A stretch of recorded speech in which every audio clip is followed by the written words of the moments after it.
Hello geniuses and welcome to the channel. आज हम बात करने वाले हैं कुछ ऐसे मेहमानों की जो हमारे साथ रहते हैं, सालों से रहते आए हैं, जो हमारे साथ इतने घुल मिल के रहते हैं कि जो हम खाते हैं वही वो खाते हैं, उन्हें जो पसंद है वो हमें पसंद है, हम जो एक्टिविटीज़ करते हैं उसको वो मिमिक करते हैं, वो जो चाहते हैं हम उस तरीके का व्यवहार करते हैं। यानी इतना ज़्यादा घुल मिल के हम आपस में रहते हैं। आखिर ये मेहमान कौन से हैं? ये मेहमान हमारे साथ हमेशा से रहते आए हैं, फिर भी हमारा परिचय इनसे नहीं है। क्यों? क्योंकि ये मेहमान इस घर में नहीं रहते, इस घर में रहते हैं।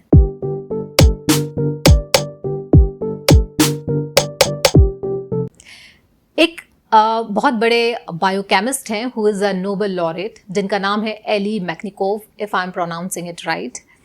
उन्होंने कहा कि 90% जो हमारी लॉन्जिविटी है, यानी हम कितना जिएंगे, वो इस बात पे डिपेंड करता है कि हमारी गट हेल्थ कैसी है। एग्जैक्टली यानी अगर हमारी गट हेल्थ, हमारे पेट बहुत अच्छा है तो हमारी लॉन्जिविटी यानी हम लंबा जी सकते हैं, स्वस्थ शरीर हमारा रह सकता है और हमें ज़्यादा कोई बीमारियां नहीं होंगी। लेकिन अगर हमारे पेट की बीमारियां हैं हमारे अंदर और हमारा पेट साफ नहीं रहता, सही नहीं रहता, स्वस्थ नहीं है, तो चांसेस हैं कि हमारी आयु कम हो जाएगी, बहुत सारी बीमारियां हमको घेर सकती हैं। 90% जो भी बीमारियां होती हैं, जो आती हैं, वो इसी गट हेल्थ से आती हैं और हर बीमारी का कारण कहीं ना कहीं पेट से जुड़ा हुआ है। पर हमारे लिए शायद इन्फॉर्मेशन उतनी नई नहीं है, क्योंकि आयुर्वेद में हजारों साल पहले ही बता दिया था कि गट हेल्थ कितनी ज़्यादा इंपॉर्टेंट है और 90% जो भी बीमारियां हैं इसी गट हेल्थ के कारण आती हैं। आफ्टर ऑल ये गट हेल्थ के ही ऊपर सारा ध्यान आयुर्वेद में दिया गया है। तो क्या है ऐसे गट में, हमारे पेट में ऐसे क्या चीज़ें हैं जिसके कारण ये इतना इंपॉर्टेंट बन जाता है? तो हमारे गट में रहते हैं बहुत सारे बैक्टीरिया। ये बैक्टीरिया आते हैं एनवायरनमेंट से ऑब्वियसली। जो भी हमारे ओरिफिसेस हैं, लाइक हमारा जो माउथ है, नोज़ है, ईयर्स है, हमारे जो स्किन है, हेयर है, जेनाइटल ऑर्गन्स हैं, ये सब ऐसे ओरिफिसेस हैं जहाँ से एंट्री मिलती है इन बग्स को अंदर जाने के लिए। और यही हमारे पूरे डाइजेस्टिव ट्रैक्ट में होते हैं और इनका बहुत बड़ा पोर्शन हमारे पेट में रहता है। जैसे कि कोई बहुत बड़ी सी गुफा हो और हम प्रोटेक्शन के लिए वहाँ चले जाएं, जहाँ हमें आराम से खाने को मिल रहा है, पीने को मिल रहा है, जहाँ का टेम्परेचर बहुत ही एम्बियंट है, जहाँ हमें कोई परेशानी नहीं है, बाहर से कोई हमको मार नहीं सकता। कुछ इस तरीका का एनवायरनमेंट उन बैक्टीरिया को, उन वायरसेस को हमारे गट के अंदर मिलता है, जहाँ वो कम्प्लीटली सेफ हैं। और उस सेफ्टी के बदले में वो जो भी खाते हैं, पीते हैं या जिस हिसाब से वो रहते हैं, कहीं ना कहीं उसमें से बहुत सारी चीज़ें हमें हेल्प करती हैं, तो हमें भी उनसे कोई परेशानी नहीं है। यानी इतना मिलजुल के हम आपस में रहते हैं। ये जो बैक्टीरिया हैं या जो वायरसेस हैं, ये जो माइक्रोबायोम, अगर इसको हम एक शब्द में कहें, तो इनकी संख्या हमारी टोटल जो बॉडी की सेल्स हैं उसकी संख्या से कई गुना ज़्यादा है। एग्जैक्टली अगर हमारी बॉडी का एक सेल है तो ऑलमोस्ट 10 से 50 गुना इनकी संख्या है, यानी ट्रिलियंस में ये हमारी बॉडी में रह रहे हैं। अभी तक जितने भी साइंटिस्ट हुए हैं उन्होंने ऑलमोस्ट 10,000 बैक्टीरिया की वैरायटी तो ढूंढ निकाली है, पर उनका कहना है कि 10,000 नहीं, ये 35,000 टाइप के यानी वैरायटी ऑफ बैक्टीरिया या वायरसेस हमारी बॉडी में हो सकते हैं। और इनकी संख्या जैसे मैंने कहा ट्रिलियंस में है।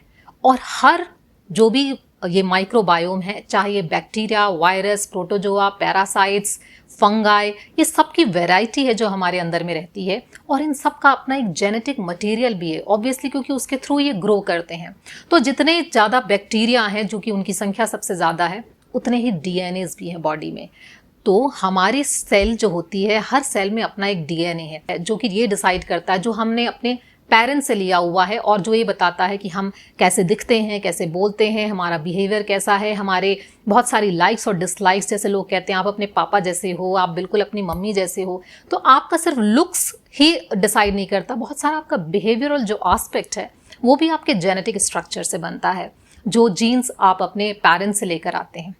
लेकिन अगर हर सेल का अपना एक जेनेटिक मटेरियल है, एक डीएनए है जो कि जीन्स बनाता है, तो इतने सारे जो बैक्टीरिया हैं उनका भी अपना एक डीएनए है और उनकी संख्या इतनी ज़्यादा है, अगर हम रेशो में देखें तो 1:2 ऑलमोस्ट 350। यानी कि एक सेल के डीएनए का जो हम इक्विवेलेंट देखेंगे, जो माइक्रोबायोम के जो डीएनएज हैं, वो ऑलमोस्ट 300 350 गुना है।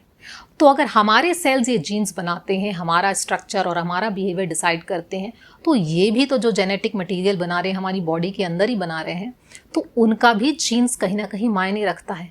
यानी आप जो भी हैं आप केवल अपने पेरेंट्स के जीन्स के भरोसे नहीं हैं। आप में बहुत सारे जो माइक्रोबायोम है उनका जेनेटिक स्ट्रक्चर डिसाइड करता है कि आप में कौन सी बीमारियां होंगी, आप क्या खाना पसंद करते हैं, कैसी लाइफस्टाइल जीना पसंद करते हैं, आप बहुत एक्टिव हैं या बहुत लेथार्जिक हैं, आपको कोई मेंटल हेल्थ इशू है, कोई फिजिकल हेल्थ की बीमारी है, आपको अलग अलग टाइप की जो भी बीमारियां हैं उसमें से मैक्सिमम चीज़ों का जो की वजह जो बनता है वो यही माइक्रोबायोम का फ्लोरा है। इसको हम 2 कैटेगरीज में डिवाइड कर देते हैं कि कुछ अच्छे बैक्टीरिया हैं, कुछ खराब बैक्टीरिया हैं। बहुत सारे ऐसे बैक्टीरिया जो हमारे लिए अच्छा काम करते हैं या हमें बीमारियां नहीं पैदा करवाते, हमारे लिए इनफैक्ट वो हेल्पफुल हैं। जब वो अपने लिए फूड की तैयारी कर रहे होते हैं, अपना सर्वाइवल देख रहे होते हैं, तो कहीं ना कहीं वो हमें हेल्प कर रहे होते हैं। तो उसके बेसिस पे हमने कह दिया कि ये गुड बैक्टीरिया है, गुड माइक्रोबायोम फ्लोरा है, जिसमें से बाकी चीज़ें भी आ जाएंगी, वायरसेस और फंगाई, सबको हम एक साथ लेके चल रहे हैं।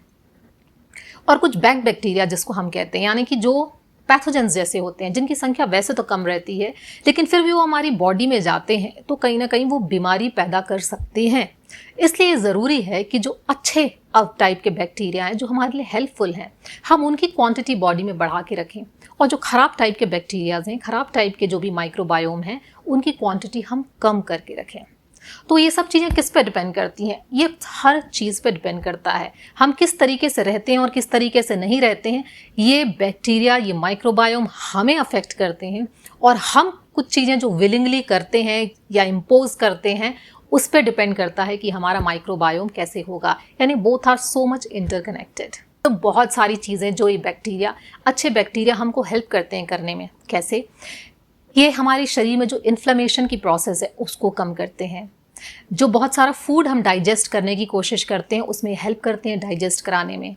बहुत सारे न्यूरोट्रांसमीटर, हमने पिछले वीडियो में भी बात की थी, सेरोटोनिन, मेलेटोनिन, डोपामीन, बहुत सारे जो ऐसे जो गट में स्पेशली बनते हैं, जैसे सेरोटोनिन, मेलेटोनिन और गाबा, और बहुत सारे ऐसे न्यूरोटॉपिक फैक्टर्स, ऐसे बहुत सारे नर्व से रिलेटेड जो भी हार्मोन्स या न्यूरोट्रांसमीटर्स हैं उसको बनाने में हेल्प करते हैं। विटामिन के बनाते हैं, विटामिन बी बनाते हैं, बहुत सारी चीज़ें हमारे को बिल्डिंग ब्लॉक्स मिल रहे हैं इससे। इसके अलावा जितनी सारी जो हमारी इम्यूनिटी है, इम्यूनिटी भी किस पर डिपेंड करती है कि हमारे अंदर कितना अच्छा बैक्टीरियल फ्लोरा है या कितनी डाइवर्सिटी है हमारे अंदर। जितनी ज़्यादा डाइवर्सिटी होगी आपके अंदर में, उतना अच्छा आपका इम्यून सिस्टम रहेगा।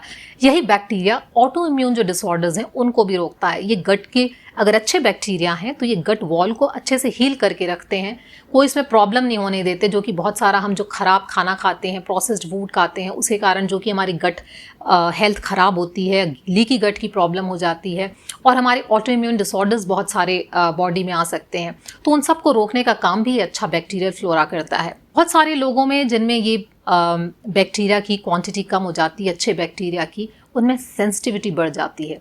सेंसिटिविटी यानी कि वो उनकी बॉडी पेन को सहन नहीं कर सकती है, थोड़ा डिफरेंट एटमॉस्फेयर सहन नहीं कर सकती, उनको एलर्जी की प्रॉब्लम हो जाएगी, सडन उनको कुछ डस्ट से या किसी और चीज़ से एलर्जी डेवलप हो जाएगी, एज़मा की प्रॉब्लम उनको डेवलप हो जाती है, पेन से उनको हाईली सेंसिटिविटी हो जाती है, ज़रा सा भी पेन हुआ और उनको सहन नहीं होता है।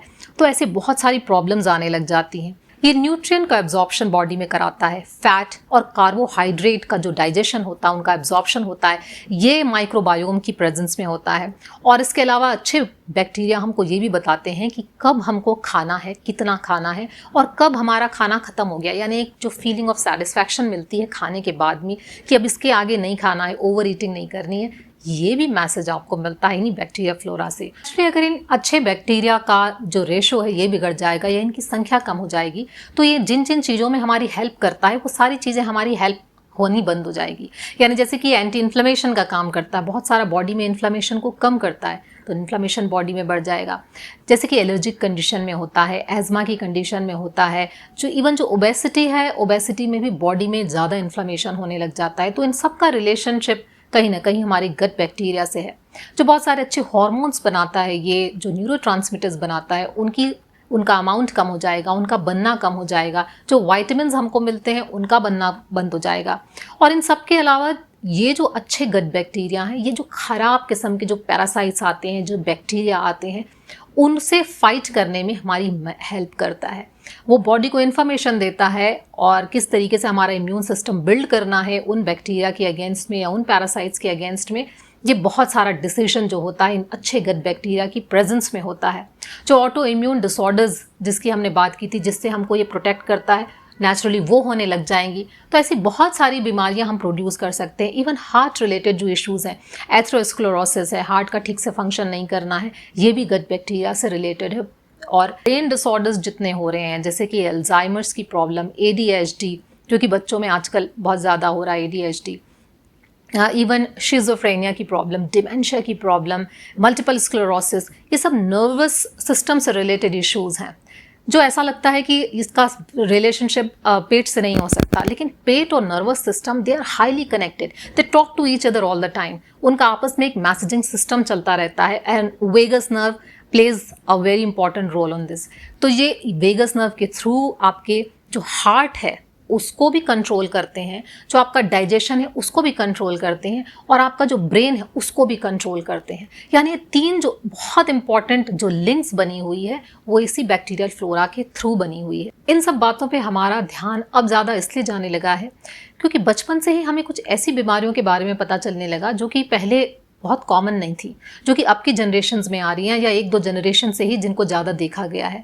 तो जब इनका पता लगाने की कोशिश की डॉक्टर्स ने, रिसर्चर्स ने, साइंटिस्ट ने, तो पता चला कि जो बच्चों की अब जो डिलीवरीज होती हैं, पहले नॉर्मल डिलीवरीज ही होती थी ज़्यादातर, और अब जो बच्चों की डिलीवरीज होती हैं ज़्यादातर उन बच्चों की जिनमें ये सब प्रॉब्लम देखी गई, तो उनका जब बैकग्राउंड चेक किया गया तो देखा गया ज़्यादा से ज़्यादा बच्चों का एब्डोमिनल सर्जरी के थ्रू यानी सिजेरियन सेक्शन के थ्रू उनकी डिलीवरी हुई।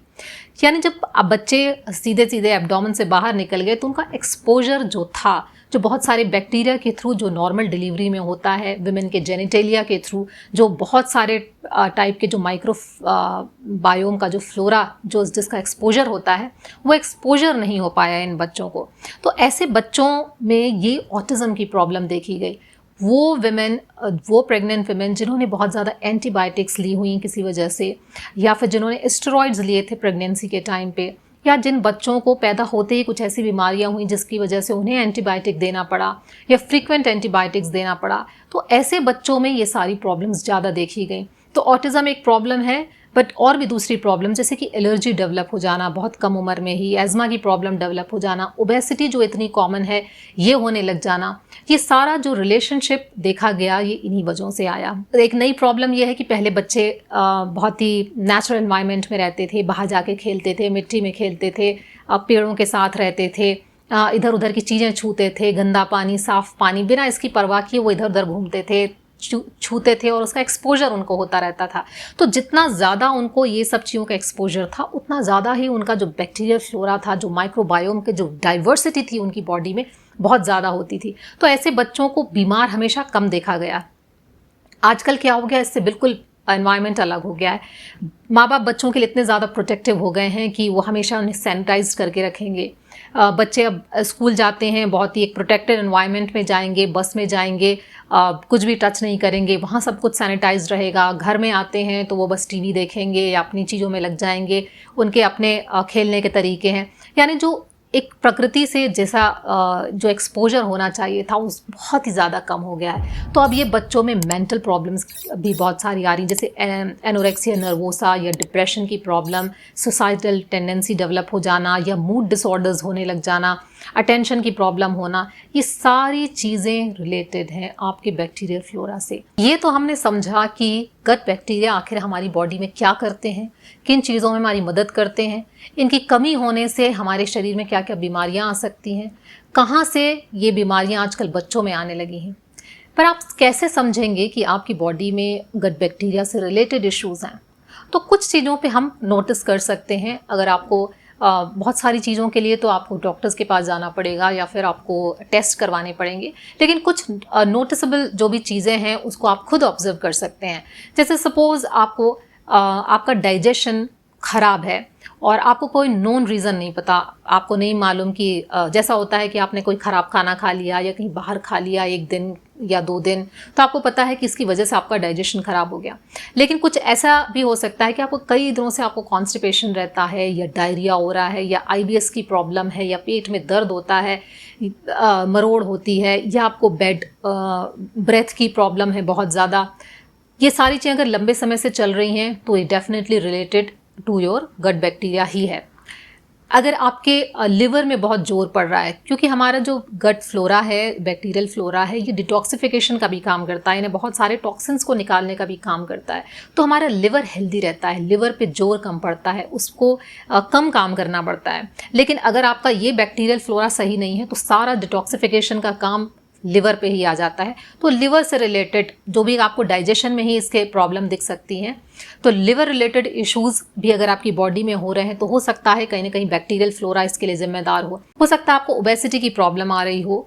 आपको लगता है कि आप खाना तो बहुत कम खाते हैं लेकिन उसके बाद भी आपका वजन बढ़ रहा है, या वजन आप कम करने की कोशिश कर रहे हैं, वजन कम नहीं हो रहा है, या हार्ट रिलेटेड कुछ आपको प्रॉब्लम समझ में आ रही है, डॉक्टर्स ने कहा कुछ एथेरोस्क्लेरोसिस वगैरह की प्रॉब्लम आ रही है, तो आप अपने गट बैक्टीरिया पे भी ध्यान दे सकते हैं कि कहीं ये कारण वहाँ से तो शुरू नहीं हुआ, आपकी बॉडी से तो शुरू नहीं हुआ, आपको एलर्जी की प्रॉब्लम हो गई है या अचानक अस्थमा की प्रॉब्लम हो गई है, कहीं भी आप जाते हैं कुछ भी होता है आपको तुरंत सर्दी जुकाम हो जाता है, छींकें आने लगती हैं, कुछ ना कुछ आपको आपके बॉडी में सिम्टम्स आने लग जाते हैं, ज़रा सा एनवायरनमेंट चेंज हुआ और आपकी बॉडी उसके लिए तैयार नहीं रह पाती। तो आपको इम्यूनिटी कम हो गई है या आपको ऑटो इम्यून डिसऑर्डर किसी तरीके का हो रहा है, तो ये जितनी भी बीमारियां हैं या सिम्टम्स हैं ये कहीं ना कहीं इंडिकेट करते हैं कि आपका गट फ्लोरा सही नहीं है। कई बार अच्छे बैक्टीरिया होते हैं जो अच्छा हार्मोन रिलीज करते हैं या हमारी बॉडी को हेल्पफुल होते हैं, लेकिन अगर हम उनकी संख्या कम हो जाए या ज़्यादा हो जाए तो वो गलत तरीके से बिहेव करने लग जाते हैं। जैसे कि ई कोलाई है जो कि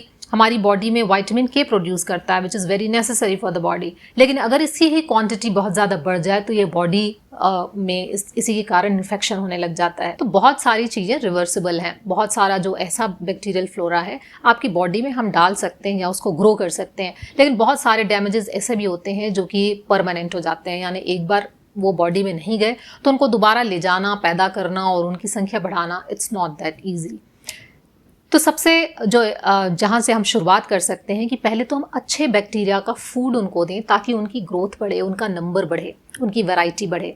अच्छे बैक्टीरिया का जो फूड होता है जिसको हम प्रीबायोटिक्स कहते हैं, ये नेचर से जो हमको मिलता है, बहुत सारे रफेज से मिलता है, सलाद, सब्जियां, या फिर जो नेचुरल जो फूड है, जो होल फूड जिसको कहते हैं, उससे मिलता है। यानी ज़्यादा से ज़्यादा आप बॉडी को रफेज देने की कोशिश करिए, फाइबरस फूड देने की कोशिश करिए। जब भी आप कुछ खाते हैं थोड़ा सा टेस्ट के लिए खाइए, थोड़ा सा अपने बैक्टीरिया के लिए खाइए कि आपको अच्छा लगे खाने में, लेकिन उसके बाद जो अंदर में बैठे हुए हैं, जो आपकी बहुत सारी एक्टिविटीज़ को अपने कंट्रोल में रखे हुए हैं, उनको भी आपको खुश रखना है। तो हमेशा ये सोच कर खाइए कि अंदर के मेहमानों का भी आपको ख्याल रखना है।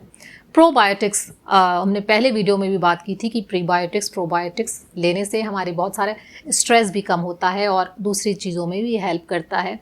तो प्रोबायोटिक्स यानी आपने वैरायटी के बैक्टीरिया को अंदर डाल दिया ताकि वो ग्रो करें। सारे बैक्टीरिया ज़रूरी नहीं है कि आपकी बॉडी में हमेशा के लिए रहें। कुछ बैक्टीरिया ऐसे होते हैं जो कुछ समय के लिए आपके शरीर में रहते हैं, थोड़ा सा उन्होंने अपनी कॉलोनी बनाई, थोड़ा सा आपके शरीर में काम किया, उसके बाद वो बाहर निकल जाते हैं। तो आप एक एक को आप डिसाइड नहीं कर सकते, तो आप एक वैरायटी ऑफ बैक्टीरिया अपनी बॉडी में डायरेक्टली डाल सकते हैं in the form of probiotics, या फिर आपसे फर्मेंटेड फूड के फॉर्म में आप ले सकते हैं। जैसे लैक्टोबैसिलस हमको कर्ड से मिल जाता है, दूसरे जो फर्मेंटेड फूड्स हैं जैसे डोसा, इडली, इस तरीके की हम चीज़ें खाते हैं, अचार वगैरह खाते हैं, सब फर्मेंटेड फूड की कैटेगरी में आता है। तो अलग अलग टाइप का फर्मेंटेड फूड लेंगे, वो भी प्रोबायोटिक जैसा ही काम करता है और आपके बैक्टीरियल फ्लोरा को अच्छा रखेगा। सेकेंड, अब चूंकि ये फ्लोरा कम है तो आपको इसका एक्सपोजर अपनी बॉडी का बढ़ाना है, ऐसे एनवायरनमेंट में जाना है जहाँ से आप ये ज़्यादा से ज़्यादा जो वैरायटी के माइक्रोबायोम्स है उसका एक्सपोजर आपको हो सके। जब आप एक हेल्दी एनवायरनमेंट में जाते हैं, नेचुरल एनवायरनमेंट में जाते हैं जहाँ इस तरीके के पैथोजेंस या बीमारी पैदा करने वाले बैक्टीरिया और वायरसेस नहीं हैं, बट नॉर्मल जो कि पेड़ पौधों के बीच से जो आपको नॉर्मल बैक्टीरिया, वायरसेस या इस तरीके का एक्सपोजर मिलता है, वो बॉडी के लिए बहुत हेल्दी होता है। जैसा आपने बोला, शुगर या फिर फैटी फूड या फिर बहुत ज़्यादा जो पैकेज्ड फूड जिसको हम कहते हैं, डब्बाबंद चीज़ें जो हम बाज़ार से लेते हैं, जिनमें प्रिजर्वेटिव होता है या जिनको प्रोसेस किया जाता है, जो कि फैक्ट्री में बनती हैं, सब कुछ में प्रिजर्वेटिव मिला है, अननेचुरल फॉर्म हो गया, उसको भी बहुत ज़्यादा प्रोसेस करके, बहुत रिफाइंड करके आपको देते हैं। यही आपके बैड बैक्टीरिया का फूड है, यही उन बैक्टीरिया को अच्छा लगता है जो आपकी ओबेसिटी को बढ़ाते हैं। तो आपको अब बैठे बैठे दुबला होना है तो आपको उन बैक्टीरिया को खाना देना बंद करना पड़ेगा जो कि ओबेसिटी बढ़ाने वाले हैं, जिनको शुगर बड़ी अच्छी लगती है। उनकी क्वांटिटी बढ़ाइए जिनको फाइब्रस फूड अच्छा लगता है, तो उसके लिए आपको ऐसा खाना भी पड़ेगा। तीसरा, आपकी एक्टिविटीज़ क्या हैं। अगर आप बड़े लेज़ी से हैं तो आपके अंदर के मेहमान भी लेज़ी हो जाएंगे। अगर आपको शुगर खाना पसंद है तो शुगर खाने वाले ही बैक्टीरिया अंदर हो जाएंगे। जैसे आप हैं, अंदर के भी जो सब कुछ है वो आपको मिमिक कर रहा है। तो अगर आपको चाहिए कि अंदर बैक्टीरिया भी बड़े एक्टिव रहें और अपने आप को अलर्ट रखें, तो आप भी उसी तरीके से काम करिए। डेली वॉक करना, एक्सरसाइज करना, अपने आप को कुछ ऐसे एक्टिविटीज़ में इन्वॉल्व करना जो थोड़ी सी कॉम्प्लेक्स हो या आपको एक चैलेंजिंग एनवायरनमेंट देती हूँ, ये सब मदद करती हैं आपके गट बैक्टीरिया की ग्रोथ में। फैट देना है बॉडी को तो अच्छे किस्म का फैट देना है। और हम कई बार ये बात करते हैं, हर वीडियो में ऑलमोस्ट बात करते हैं कि ओमेगा 3 फैटी एसिड्स बॉडी के लिए कितने ज़्यादा ज़रूरी हैं। ये प्रोसेस्ड ऑयल जो भी आते हैं बाज़ार में, वो ओमेगा 6 ओमेगा 9 फैटी एसिड्स हमको देते हैं। तो हमारी बॉडी को एक नेचुरल, जो कि अनप्रोसेस्ड ऑयल्स हैं या वर्जिन ऑयल्स हैं या फिर जो नट्स में जो एक नेचुरल ऑयल रहता है, वो वाला ऑयल हमारी बॉडी के लिए बेस्ट काम करता है। तो उस तरीके के ऑयल्स की हमको क्वांटिटी बढ़ानी है, बजाय कि हम प्रोसेस्ड ऑयल लें जिसको हम ज़्यादा से ज़्यादा कंज्यूम करते हैं, या फ्राइड फूड में हम बहुत ज़्यादा ऑयल कंज्यूम करते हैं। तो उसका अमाउंट कम करके एक नेचुरल ऑयल, वर्जिन ऑयल की क्वांटिटी बढ़ाना है। बहुत सारी ऐसी हर्बल टीज़ आती हैं जो कि हम ले सकते हैं, जैसे कि तुलसी की चाय, अदरक की चाय, कैमोमाइल टी, ऐसे जितने भी जो हर्ब्स होते हैं जो हम किचन में इस्तेमाल करते हैं, ये सब गट बैक्टीरिया के लिए बहुत अच्छे होते हैं। जिनसेंग, ये गट बैक्टीरिया के लिए बहुत अच्छा होता है, जो कि मेडिसिन के फॉर्म में भी बहुत ज़्यादा यूज़ होता है। होम्योपैथी में इसका भी यूज़ बहुत किया जाता है एज ए टॉनिक। तो ये सब आपके गट बैक्टीरिया को बढ़ाते हैं, अच्छे किस्म का एनवायरनमेंट प्रोड्यूस करते हैं उनके लिए बॉडी में। स्ट्रेस का लेवल आप जितना कम रखेंगे उतना अच्छा आपका गट बैक्टीरिया होगा। तो गट बैक्टीरिया अगर अच्छी क्वालिटी के नहीं होते, बैड बग्स जिसको कहते हैं, अगर आपकी बॉडी में बढ़ जाएं तो ये आपके कॉर्टिसोल का लेवल बढ़ा देते हैं, यानी आपको ज़्यादा स्ट्रेस देने की कोशिश करते हैं। और अगर आप किसी वजह से स्ट्रेस लेने के आदी हो चुके हैं तो आप अच्छे बैक्टीरिया की क्वांटिटी कम कर रहे हैं और ख़राब किस्म के बैक्टीरिया की क्वांटिटी बढ़ा रहे हैं। तो स्ट्रेस, अगर आपको लगता है आपका जॉब ऐसा है, आपकी लाइफस्टाइल ऐसी है कि आपको स्ट्रेस हो जाता है, तो अपने लिए कुछ माइंडफुलनेस की एक्टिविटीज़ रखिए, मेडिटेशन करिए, रिलैक्सेशन की एक्सरसाइज करिए, या अपने के लिए कुछ अच्छा एनवायरनमेंट ढूंढिए जहाँ आप अपने स्ट्रेस को कम कर सकें। नहीं तो ये लॉन्ग रन में आपको बहुत सारी बीमारियां दे सकता है। सेल्फ मेडिकेशन करना, एंटीबायोटिक्स हर छोटी छोटी प्रॉब्लम्स के लिए लेना, ये आप बंद कर दीजिए। डॉक्टर्स की सलाह से ही लीजिए जो भी लेना है, और बहुत फ्रीक्वेंट इसके डोजेस लेने से बचना चाहिए। ये हमारी बॉडी से बहुत सारा बैक्टीरिया, अच्छा खराब सब कुछ वाइप आउट कर देता है। और बहुत ज़्यादा हाइजीन की जिनको आदत है, जिनको बार बार अल्कोहल से अपने हाथ सैनिटाइज करने की आदत है, ऐसे लोगों को ये प्रॉब्लम होने के चांसेस ज़्यादा हैं।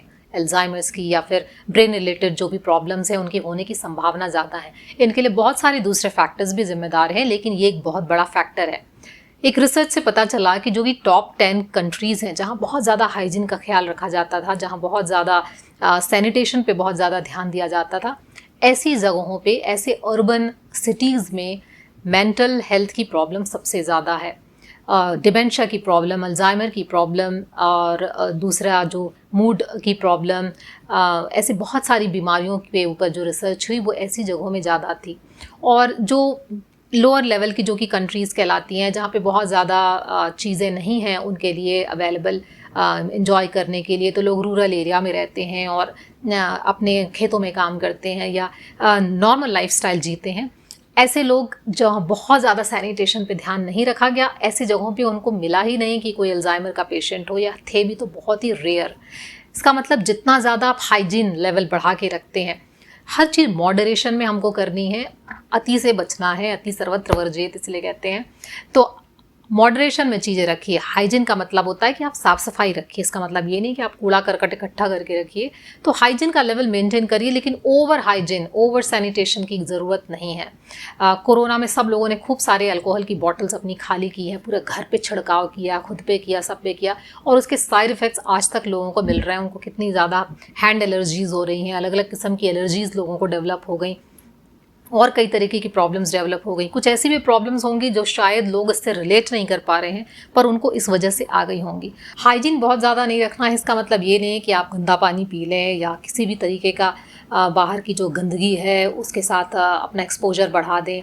पानी साफ़ सुथरा ही पीना है। खाने की चीज़ों पर खास ध्यान रखना है कि वो हाइजीनिक हो और प्रॉपर तरीके से ही बनी हुई हो, तभी आपको खाना है। तो ये अपना हाइजीन का जो लेवल है उसको मेंटेन करिए, लेकिन इतना ज़्यादा नहीं कि आपके लिए समस्या बन जाए। अगर आपकी बॉडी में अच्छे बैक्टीरिया नहीं है तो हो सकता है, क्योंकि अच्छे हार्मोन्स भी नहीं बन रहे हैं बॉडी में, मेलाटोनिन वगैरह प्रॉपर नहीं बन पा रहा है, तो स्लीप की क्वालिटी आपकी कम हो गई हो। तो अगर आप अच्छा सोने की कोशिश करेंगे, अच्छे से सोएंगे, तो आपका अच्छा बैक्टीरिया की क्वांटिटी बढ़ जाएगी। स्लीप की क्वालिटी खराब होने की वजह हाइपर इन्फ्लेमेशन है जो आपकी बॉडी में हो रहा है, क्योंकि अच्छे बैक्टीरिया की क्वांटिटी कम हो गई है। तो इन्फ्लेमेशन कम होगा तो आपकी नींद अच्छी होगी, और नींद अच्छी होगी तो इन्फ्लेमेशन कम होगा। सो आई होप बहुत सारी बीमारियां आपको ऐसी समझ में आ गई होंगी जो आप जिससे जूझ रहे हैं, और इसका कारण गट बैक्टीरिया है। तो अपने गट पे ध्यान दीजिए, अपने गट बैक्टीरिया फ्लोरा को सही करिए इन सारी छोटी छोटी चीज़ों से। और जो इसकी अंडर जो बॉटम लाइन है वो यही है कि आपको बैलेंस रखना है, हर चीज़ मॉडरेशन में करनी है। और जैसा हमारा ओल्ड सिस्टम था कि हमको बैलेंस खाना खाना है, होल फूड खाना है, वैरायटी ऑफ नेचुरल फूड्स खाना है, नॉन वेजिटेरियन फूड की गुंजाइश कम से कम है, प्रोसेस्ड और जो प्रिजर्वेटिव वाला जो खाना है वो तो हमारे ना सेल्स समझती है, ना हमारी बॉडी समझती है, ना हमारे गट बैक्टीरिया समझते हैं। ये सब मिलियंस ऑफ ईयर्स ओल्ड है, ये सब पुरानी भाषा ही समझते हैं, अभी पुराने ज़माने में जी रहे हैं। कई हज़ारों साल बाद हो सकता है आपके गट बैक्टीरिया सब कुछ खाने लग जाए, उससे प्रोसेस्ड फूड भी अच्छे बैक्टीरिया को भी खाने की आदत लग जाए। लेकिन अभी जब तक ऐसा नहीं है तब तक आपको बैलेंस एटमॉस्फेयर और नेचुरल एटमॉस्फेयर में ज़्यादा से ज़्यादा अपने आप को रखने की कोशिश करना है। तो इन सब चीज़ों को फॉलो करिए और मुझे कमेंट बॉक्स में ज़रूर बताइए कि आपने क्या सीखा, क्या आप अपने आप में चेंजेस लाएंगे, आपको कौन सी बीमारियां हैं, और डिस्कस करेंगे कि किन बीमारियों का कारण आपके गट बैक्टीरिया हो सकते हैं, या कौन सी बीमारियां आपको ऑलरेडी हैं जिनका आपको पता है कि कहीं ना कहीं आपके पेट से संबंधित हैं ये सारी बीमारियां। और अगर आपको बहुत ज़्यादा बैठे रहने की आदत है या एक्सरसाइज नहीं करने की आदत है, तो डलनेस की अगर आप में आदत लगी हुई है, तो आप ये समझ जाइए कि बीमारियां आपको बहुत आसानी से घेर सकती हैं। तो ऐसा ना करें और अपने आप को एक्टिव रखें। और इसी गट बैक्टीरिया के कारण जो स्ट्रेस वगैरह की प्रॉब्लम होती है, उसके लिए मैंने पहले बात की थी कि आप किस तरीके से उसको ठीक कर सकते हैं। So please watch my video on that and you will understand कि how it is related to your brain problems as well, your stress and anxiety is all related to this. So thank you, thanks for watching and take care.